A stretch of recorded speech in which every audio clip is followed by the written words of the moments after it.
વેસનગરના લાછડી ગામમાં ધગધગતા અંગારા પર ચાલવાની 100 વર્ષ જૂની પરંપરા. વિજ્ઞાન ગમે તેટલી પ્રગતિ કરે, પરંતુ ભારતની લોકવાયકાઓ અને શ્રદ્ધા આજે પણ અતૂટ છે. આજે આપણે વાત કરી રહ્યા છીએ મહેસાણા જિલ્લાના વિસનગર તાલુકાના લાછડી ગામની, જ્યાં હોળીના પર્વ પર એક એવી પરંપરા ઉજવાય છે જેને જોઈને તમારી આંખો પહોળી થઈ જશે. માહિતી પ્રમાણે વિસનગરના લાછડી ગામમાં છેલ્લા 100 વર્ષથી હોળીના સળગતા અંગારા પર ખુલ્લા પગે ચાલવાની પરંપરા આજે પણ અકબંધ છે. હોળી પ્રગટાવ્યા બાદ જ્યારે તેના અંગારા યાની કે જરતા કોલસા પાથરવામાં આવે છે, ત્યારે શ્રદ્ધાના જોરે ગામના નાના બાળકોથી લઈને વડીલો અને યુવાનો કોઈ પણ ડર વગર આ ધગધગતા અંગારા પર ચાલે છે. ગામ લોકોનું માનવું છે કે હોળી માતાના આશીર્વાદથી કોઈને પણ દાજ કે ઈજા થતી નથી.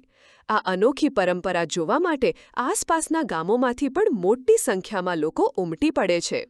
આ દ્રશ્યો સાબિત કરે છે કે જ્યાં અતૂટ શ્રદ્ધા હોય છે, ત્યાં ડરનું કોઈ સ્થાન હોતું નથી. મારા પપ્પા અને મમ્મી બધા એમ કહેતા કે વર્ષોથી પરંપરા ચાલુ છે. હરેક કોમ ભેગી થઈને આ પ્રથા મનાવીએ, લાકડો ભેગો કરીને જે મુહૂર્ત પ્રમાણે અમે એટલી કરીએ છીએ અને બધા આવું બધાનું સાથ સરકાર મજબૂત છે અને આ કરીએ છીએ અમે.